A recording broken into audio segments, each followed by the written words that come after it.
Hi everyone, welcome to Shelf Control. I'm Norm. I don't know quite what I'm going to call this, whether it's how I find deals at McKay's or ways McKay's can improve in the board game space. But I thought I'd talk about my experiences with McKay's and things I think they could do better to meet the current state of board gaming, because it's not just the little monopolies and risks and kids games that it used to be. They're now Kickstarter, huge campaign games, legacy games, and things like that. And I think McKay's can modernize a little bit, get caught up with where board games are. If you've been watching the channel, you know I applied and for a job there, not doing board games or anything like that, just general employee, and didn't get picked. I got a video about that. I'll link it somewhere. I'll put it on the end screen so you can click through if you're interested in seeing that, my take on it. But I'm going to keep trying. One day they're going to want to increase the number of Canadians that they have. So I won't talk about that now. You can watch it if you want. Basically, I have some games here set aside that it's like, okay, this is what I've found deal-wise, and have a little bit of a comment on how McKay's can better themselves with what they have, because it not only could they get more money for some of these games, but they do about half in trade and a third in cash. If they're selling something really cheap, then that's great for me, but that means that the person that they got it from didn't get a fair market value for it. You get unhappy clients on the other end of the people who are providing your stuff. Now, I think these are things that they should keep in mind, maybe be on a lookout for. I know that they're crunched for time, they got to act fast, but some of these things, hopefully I'll have some points that they can use to improve their service, and that's if they see this. So we'll see what happens. So kind of tying in with that, this is kind of tongue-in-cheek tip that I have for McKay's, and I'm going to use Eclipse Second Dawn for the Galaxy as an excuse there. The first thing I'm going to say is McKay's should watch my videos to get some ideas as to the value of board games. They get to see the hauls that I get where I talk about the great deals that I find, and that will help them out and help them out for the next time maybe. And the reason I'm using Eclipse as the example is I found this at McKay's for $50, and that's an outstanding deal for this game, but that means that somebody got $25 in trade, or $13 in cash for Eclipse Second Dawn of the Galaxy, and that just hurts my heart a little bit, because I wouldn't sell this on for $13 or $25. A couple weeks ago I saw they had a copy of Eclipse Second Dawn for the Galaxy up on their the front table again, and I went to see what the price was, because I figured if it was a $50 again, I would shout that out on BlueSky for someone to get it, and they had $180 on it. Maybe they are watching my videos and they saw what I said about Eclipse and was like, okay, we're not doing that again. Now, personally, if I saw this for $180, I don't know that I'd have been as tempted to pick it up, because it's about that brand new. And that amount of money is going to meet any merchant's free shipping threshold. So you can get it brand new for around that price, maybe even lower if you can find a decent sale. After a couple weeks, I think after a few days, it wasn't shown there anymore, so somebody picked it up. I suppose if I had a bunch of credit, I'd be more likely to get it for the 180. So We still haven't played it yet, so whether it's worth that 180, I don't know, but it looks fantastic. I'm excited to do it. So, anyways, McKay's, keep up what you're doing. Keep watching my videos.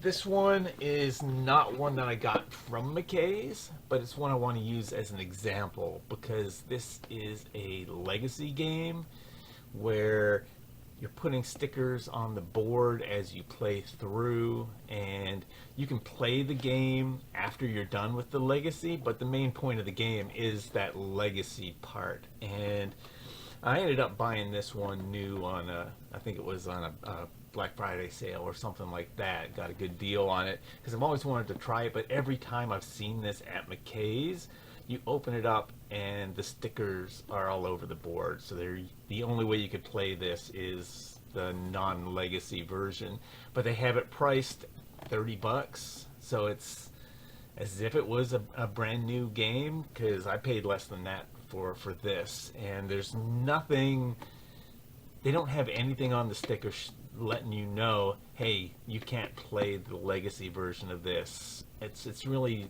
a disservice to new people who might not be as fluent in board games as some of us are, and see this and look on the back and think, wow, this looks like a really fun game, or I've heard people talk about this game, and then they pay $30 for it and open it up and it's already been played, and the only game that they can play with it is this not legacy version using boards that have already got stickers on them. And I mean, that could be a negative experience for your customers. So that is another point that I would make, is be aware of when games have this legacy component, and just check the sticker sheets, check the boards to see if maybe any alterations have been made. And you could mark on it, it's been played and some of the legacy components aren't resettable or something like that. Just let them know, hey, you can play this, but it's not the game that's advertised on the box anymore. Paying $30 for, I don't know, maybe 20% of what the game is.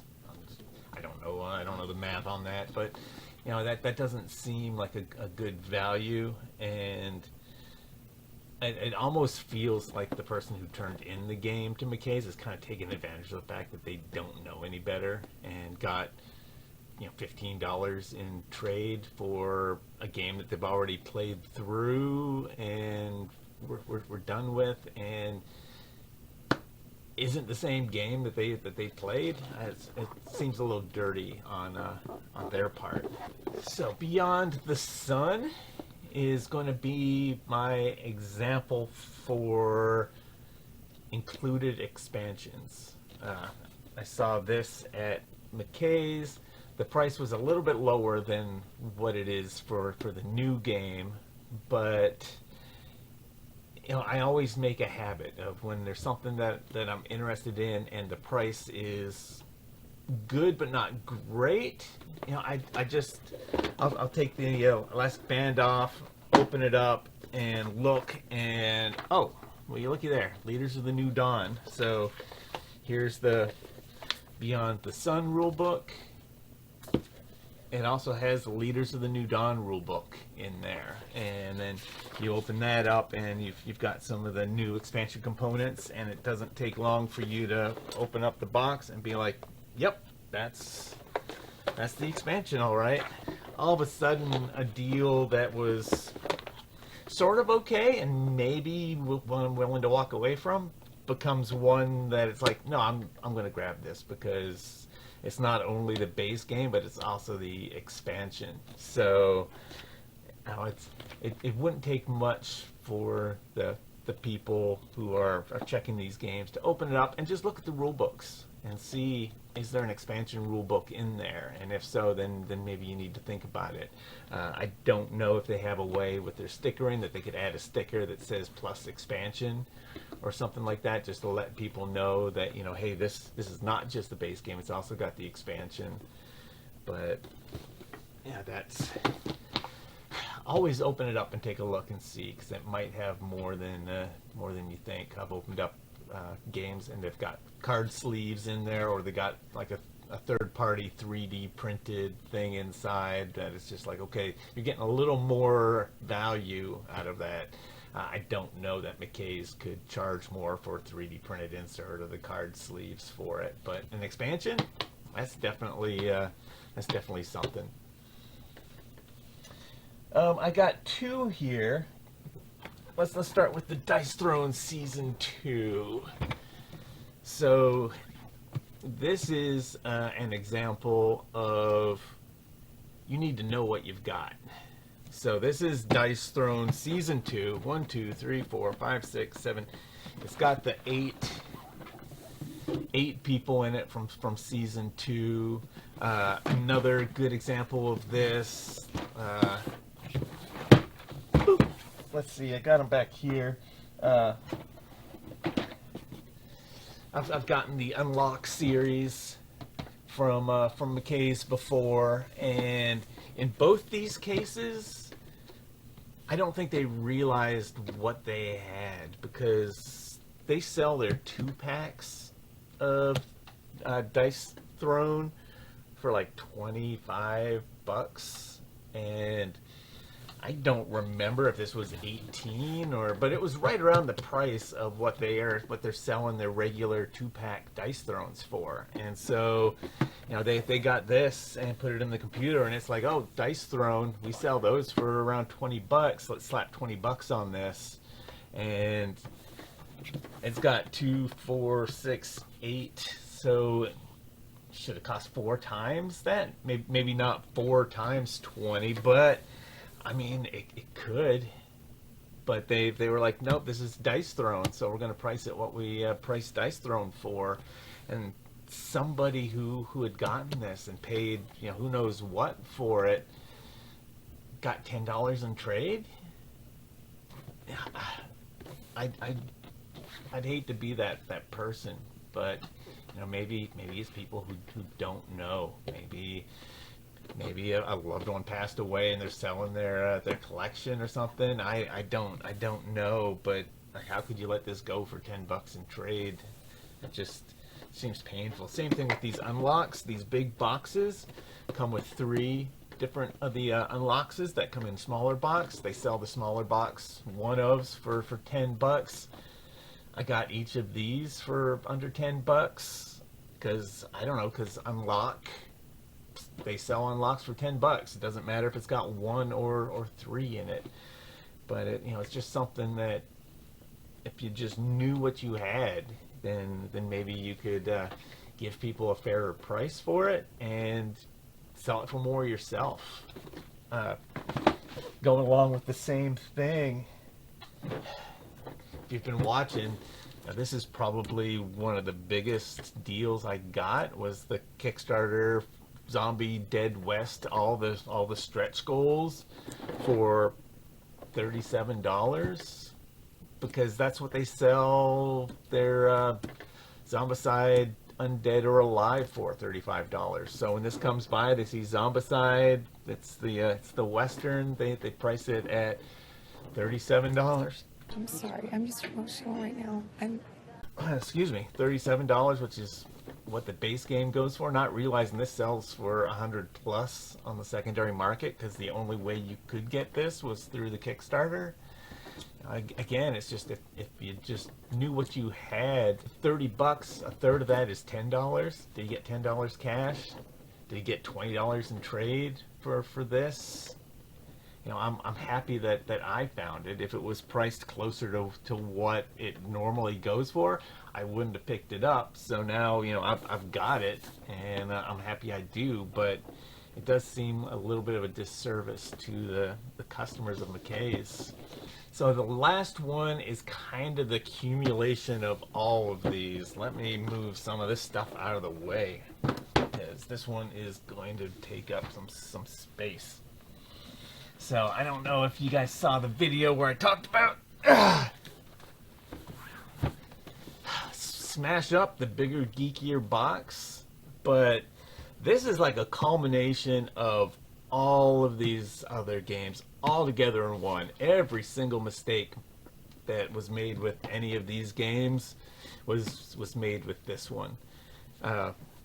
I've been interested in Smash Up. It seemed like a little bit of a lighter game. I'm not really one to get games like that, but I wanted to try it because it might be a good way to pass some time, because you just take two decks, you smash them together, and you play.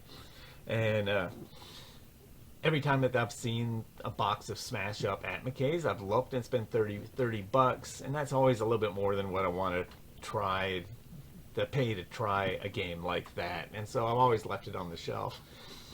And I walk into McKay's, and on the top shelf they've got this sitting here, and I'm like, okay, the bigger, geekier box, that's not a cheap box in itself. It's like 60 bucks, and then you got to pay shipping, because shipping companies don't care how heavy the box is. It's the size of the box that matters. So, you know, getting these shipped to you is expensive. And I was like, I'm just curious, what are they selling this for? And so I go to get it off the shelf, and it wouldn't budge. I had to use all my strength to get this down off the top shelf. It was like a workout.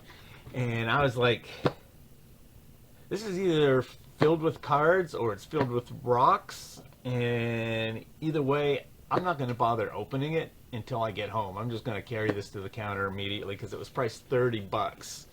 And so it's either I'm either getting 30 bucks of rocks, or I'm getting 30 bucks of Smash Up. Either way, I win.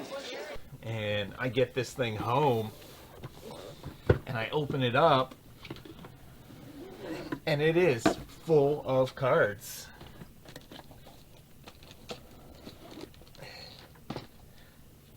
I've since sleeved the cards, but this has every single expansion for the game in it. I think it was missing the sheep expansion, and Board Game Geek had a sale where they were selling that for like $1 or something, so I picked that up. So now, when I got it, it was shy just one little deck of cards. Now it's got everything. And when you open it up, at the top, there's just the Smash Up rule book. It's a bigger Smash Up rule book, but it still was just the rule book.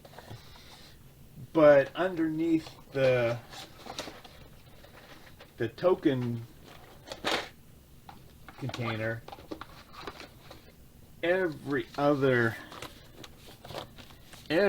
expansion rule book, all these other rule books were hidden underneath the tray here. But somebody should have known that, hey, you know, this is Smash Up, and we sell Smash Up for 30 bucks.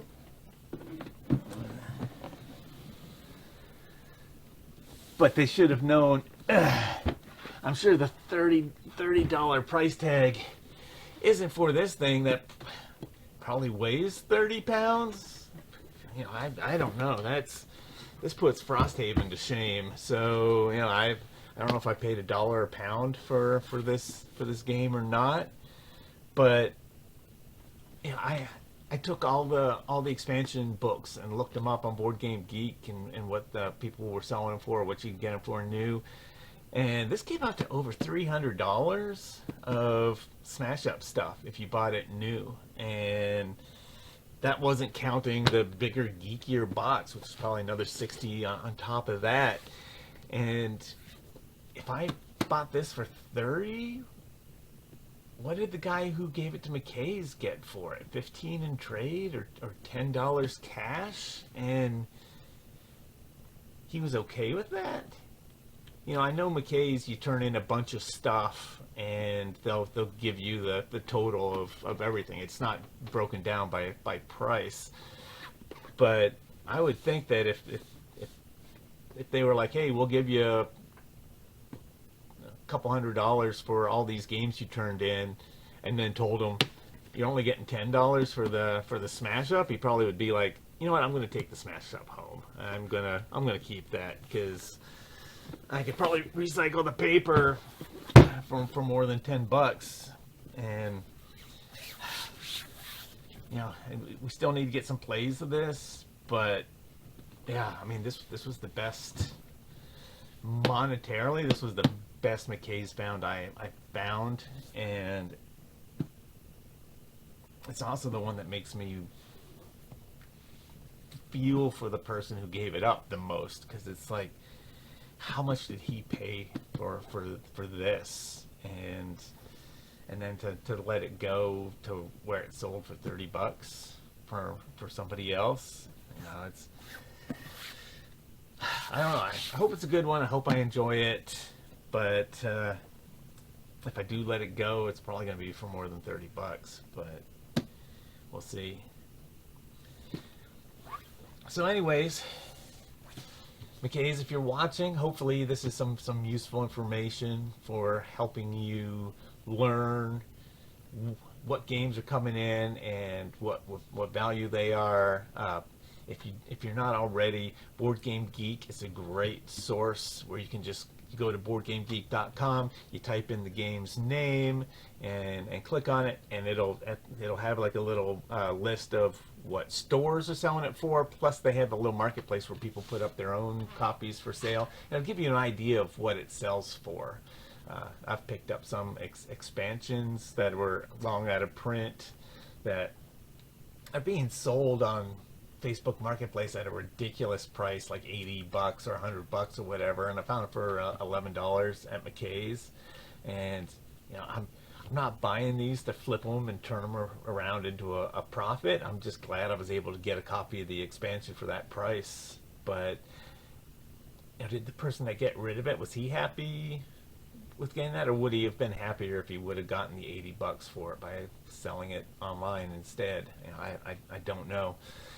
But I do know McKay's does get some negative comments on their social medias where people complain about how little McKay's offers for things that they give. I have never had that problem myself. I've always gone in with an idea in my head of, okay, this is what I think would be reasonable, and most of the time they're a little bit over that. Sometimes they're a little bit under that, but it hasn't been absolutely drastic.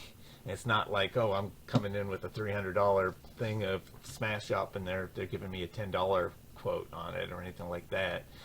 But the board game space has changed. Board games have changed. They're a lot more of a serious business now, and people are paying a lot of money for these games, and I think McKay's needs to keep their database up to date, keep their knowledge of board games current, so they know, oh, this is actually a deluxe version as opposed to a regular version, and offer people the price accordingly. And if they give people a fair price, then like with the Eclipse, they can then sell it at a higher price and make more money off it that way. So if you're not McKay's, hopefully this gave you some ideas of what to look for when you're going to a McKay's or a thrift store. Crack the box. See if there's an expansion hiding out in there, or if there's 30 expansions hiding out in there, and see what you can get, things that have squeaked through the cracks before McKay sees this video. Anyways, happy hunting, and I'll talk to you later. Bye.